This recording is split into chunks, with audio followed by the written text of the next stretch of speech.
Hello, friends. In this session, we'll be talking about another very important topic as far as breast imaging is concerned, that is calcifications in mammography. Now, I consider this the most important topic of the entire breast radiology spectrum because mammography is one investigation which has brought down the mortality due to breast cancers. Why? Because of early detection. And have you ever wondered what is that particular thing that we detect in mammography which is most important for diagnosis of early cancers? Yes, that is calcifications. So in this session, what we're going to do, first of all, we'll be understanding how to detect calcifications in a mammogram. And we'll also be trying to learn what are the various ways, what are the different parameters which can help us in ascertaining whether these calcifications are suspicious for harboring malignancies or not. Now, this is going to be a very interesting session. We'll be looking at a number of images. We'll be looking at different cases and we'll be trying to formulate the basic parameters which we need to write in our reports, which we need to observe in cases where calcifications are present. Now, this particular session is dedicated to one of my students, Dr. Rashika Jain, who's actually inspired me and who's also requested me to make a video on breast imaging and mammogram. So let's start our discussion straight away. But before I go ahead, I want you to have a look at this particular beautiful image. Look what I've done. I'm actually showing these golden specks inside the mammogram. What is this golden specks? These golden specks are nothing but calcium. Calcium is actually the gold of mammography. This is one thing which, when detected properly, when diagnosed properly, can help save life of many thousands of people. Now, let's start. So, we'll start our discussion with our first case. Now, this is a patient who was 54 years old. Now, this patient came to us for a screening mammography. In our part of the world, in our part of the country, screening mammogram is usually not very common. There's a lot of lack of awareness, I should say, about screening mammography. So whenever a patient comes to you for screening mammography who's already 54 years of age, there's something fishy. So she gave us a history that she had two siblings, two sisters who had CA breast, which actually rings a bell. And this is a good enough reason to get a screening mammography done. Patient said that she's been performing self-examination routinely and she was also examined by the surgeon where nothing was detected. There was no perceivable lump. Neither the patient nor the surgeon could see any lump inside the breast of the patient. Then we asked this patient whether she was having any previous mammograms available. Now, this is fishy. A patient coming to you at 54 years of age for screening mammogram, and she already has two siblings with breast malignancy. She must have had undergone other mammograms also, but she was not willing to show us. Probably she had already got a mammogram done somewhere else, and she wanted a second opinion anyhow. The USG was done around 2 months back. She gave us a report of a USG done 2 months back, and it was normal Barrett's 1. So let's have a look at the mammographic findings. I want you to have a look at the two images, and I don't want you to make any diagnosis right away. We'll be taking baby steps. We'll be starting from the most basic things, and then we'll be going towards the advanced things. Fine. So before we go ahead and look at the mammograms, I would want you to keep in mind these important questions that should be there somewhere in the back of your mind while you're looking at the mammograms while you're approaching that particular case. First of all, is everything normal or not? If everything is normal, you don't see any calcifications, any mass lesions, straight away normal, it's Barrett's 1, nothing to do. Are there calcifications? Now, this is a very important question that we need to answer because right away we're talking only about calcifications in mammography. If yes, where are they located? What is the distribution? We'll be talking about distribution later on. We'll be talking about the localization of mammography calcifications later on. But this is basically the broad format of the things that we need to look at. Are they looking concerning to us? Now, in this session, we'll be learning how to understand what are concerning or suspicious calcifications. Then, how should we describe it in our reports? What Barrett's category should we do? And what is the thing which is to be done next? And are there any associated features like architectural distortion, presence of mass, asymmetry, anything which is present in our case, which can help us in making a more full diagnosis? So that's what we're going to do. But let's have a look at the mammogram first. So we have beautiful mammograms. This is the mediolateral oblique view, and this is the craniocaudal view. I don't want you to make any diagnosis. Fortunately, this patient had a lot of fatty breast, as you can see, so it makes the diagnosis, the detection of calcifications as well as masses quite easy. I don't want you to make a diagnosis again, as I said. I just want you to have a look at both these images and tell me whether you can see anything or not.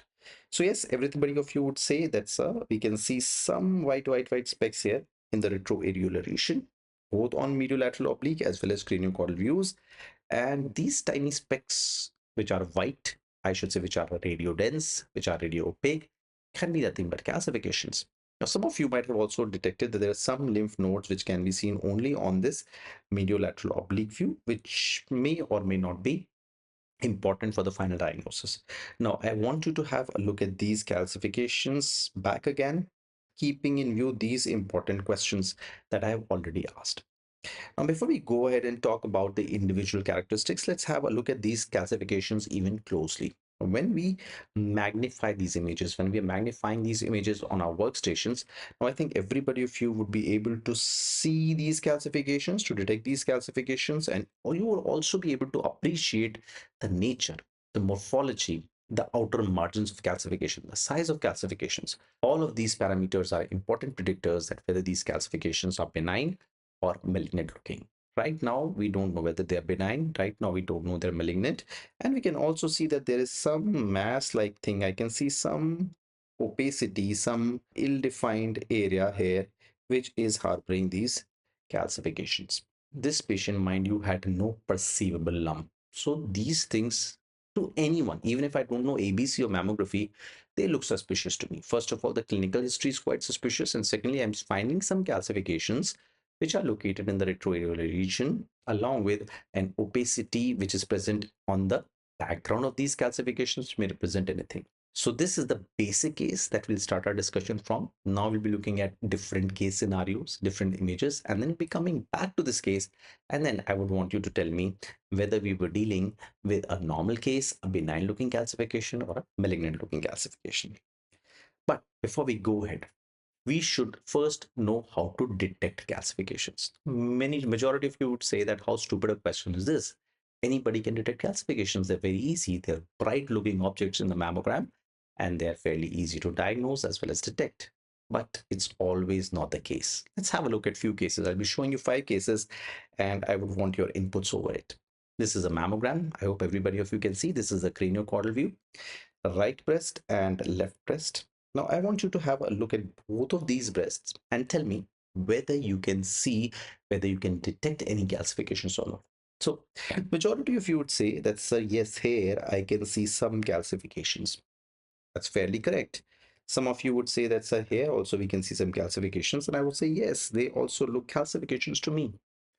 A few of you would say that we can also see some calcifications on the contralateral breast, that is left breast here, which is plus minus. What to do next? Now, whenever you're faced with a tough situation like this, where you're not very sure whether there's a calcification or not, what is the next step to do? One thing that you can do is a spot compression view. But it has its own limitations because in our day-to-day setups, what happens is the patient undergoes a mammography and then she's back home. She's not available to get a spot compression view done. So what other thing can you do? The other thing that you can definitely do is to magnify. Look for the magnified views. Magnification helps a lot. Now, in this case, how did it help me? I decided to magnify this particular image. And this magnification has to be done on a workstation. Look how easily now I can diagnose calcifications here, calcifications here, calcifications here, calcifications here. And if I ask you about the morphology, you can even tell the outline as well as the shape of the calcifications. Obviously, you can measure the size of the calcification on the workstation. Let us look at the contralateral breast, the left breast. Now, this was the area which was looking suspicious to me. I mean, I could see some faint calcifications on the non-magnified views. But when I increase the magnification, look, everything has disappeared and now everything is crystal clear. There is no calcification in this particular area. So one thing that we can do is to magnify the images. Now let's have a look at our second case. What is this case? Now here I'm showing you a mammographic image, which is nothing but a craniocaudal view. Now in this craniocaudal view, what are you able to see? Now, this is a relatively denser breast as compared to the breast that we saw before. What we're looking here is some calcium here, some punctate area of calcification here, and there is something here as well which looks like calcification, but the shape, the margins, I'm not very easily able to ascertain. So what can we do next? The next best thing is look at the other view. So in mammogram, we are very fortunate because we have two views. We also have a mediolateral oblique view. Now, in medial lateral oblique view, I can see something else. I can see that there is a distinctive calcium which is present here in the retroareolar region. So this area where the calcifications were looking very fine, very punctate. I mean, I was not even sure that there are calcifications. It is definitely harboring calcification. And the other area of opacity, which is located higher up, as you can see, it is located in the upper quadrant. And when we look at the craniocaudal view, I'm sure it is located in the outer quadrant. So this area is also showing calcifications, but now these two images are almost opposite of one another. In the craniocaudal view, I was able to see these calcifications in a much better fashion as compared to the mediolateral view, where they have been superimposed by the dense breast tissue, while this mediolateral oblique view is highlighting the retroareolar calcifications in a much better detail as compared to this craniocaudal view. So this is the second important lesson, that you should interpret both these images at the same time simultaneously, okay, which can help us not only in diagnosing calcifications, not only in making a confident diagnosis, but also in detection of additional lesions or in additional of satellite lesions, as in this particular case. Now, when I magnify this image, you can see how beautifully this is seen. So obviously both the views are important, but magnification has its own role to play. When you magnify it, now not only can you see these images in a much better fashion, I mean these calcifications in a much better fashion, but you can also see its margins, you can also see the morphology, and now you can make a confident diagnosis. Let's have a look at our next case. Now this is the mediolateral oblique view of both the breast. What do we see here? We can see that there are some calcifications present here. I mean, everybody of you will be able to see that there is some linear bright areas, linear dense areas which are located here look like calcifications. Similarly, I can see something which is here which is looking like calcifications, and there is something like a calcification here. Now, what to do next? Again, when we're faced with such a situation, magnification will play a lot of role. Let's have a look at what does magnification does.